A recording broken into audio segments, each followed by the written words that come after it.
Good afternoon. My name is Mary and my nickname is Mira. And today I will be sharing with you day number 6 in the bedtime Bible stories. I hope you will enjoy it. Day number 6, the Tower of Babel. After the great flood, Noah's family and those who came after him grew in number until, as the years went on, the earth began to be full of people again. But there was one great difference between the people who had lived before the flood and those who lived after it. Before the flood, all the people stayed close together. So very many lived in one land and no one lived in another lands.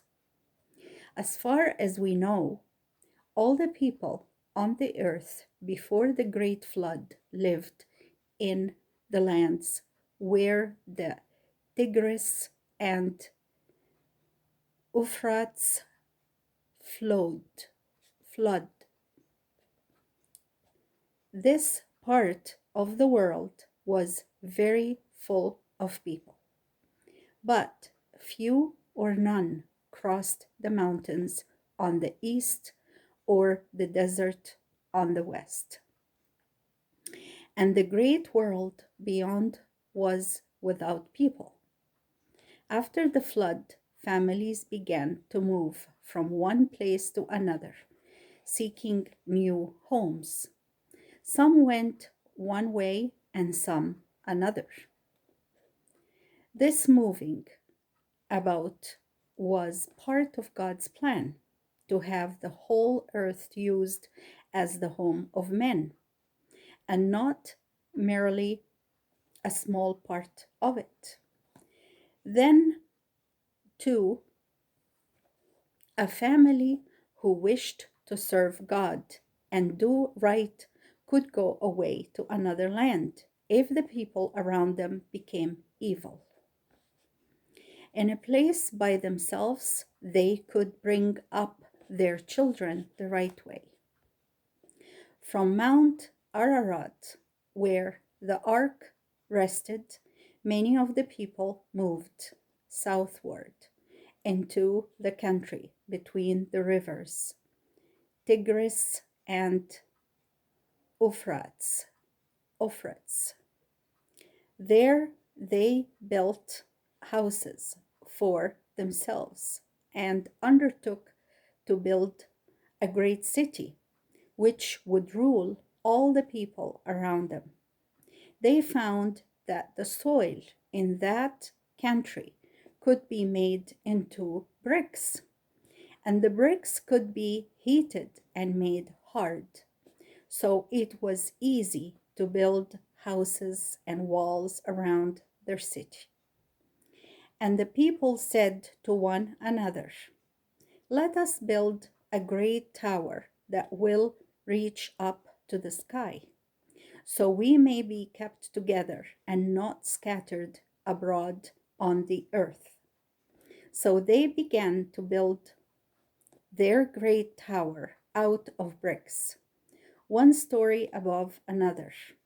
But God did not wish all the people on the earth to live close together, as they had lived before the great flood. God knew that if they all kept together, those that were wicked would lead away from God those that they were good, and all the world would become evil again, as it had been before the flood. While they were building this great city and tower to rule the world, God caused their speech to change. At that time, all men were speaking one language, so everybody could understand what every other person said. God caused men to change their language. Perhaps not all at once, but by degrees, little by little. After a time, the people that belonged to one family found they could not understand what the people of another family were saying. Just as now, it's hard to understand people from other countries. As people began to grow apart in their speech, they moved away into other places where the families speaking one language could understand each other. The men building the city and the great tower could no longer understand one another. They left the building without finishing it, and many of them went away to other lands. So the building stayed forever unfinished. This city was named Babel, a word that means confusion. It was afterward known as Babylon, Babylon, and for a long time was one of the greatest cities of that part of the world, even after many of its people had left it to live elsewhere. Part of the people who left Babylon went up to the north and built a city called Nineveh, Nineveh, which became the ruling city of a great land called Assyria, whose people were called Assyrians.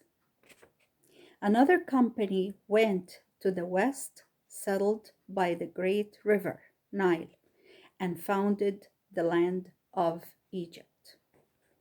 Another company wandered northwest until they came to the shore of what we call the Mediterranean Sea.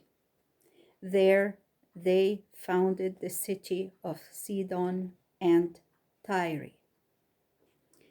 These people were sailors, sailing to countries far away and bringing home many things from other lands to sell to the people of Babylon, Assyria, Egypt, and other countries.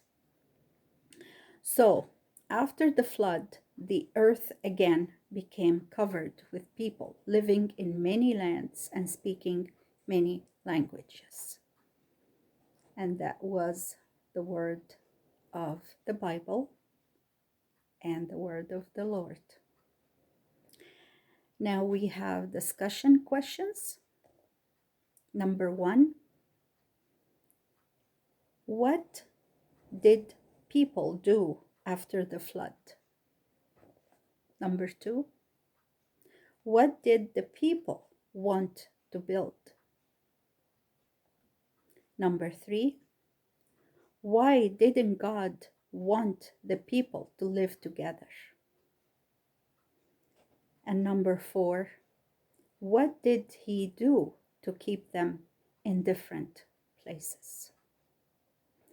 Thank you for listening, and may God bless you. Bye for now.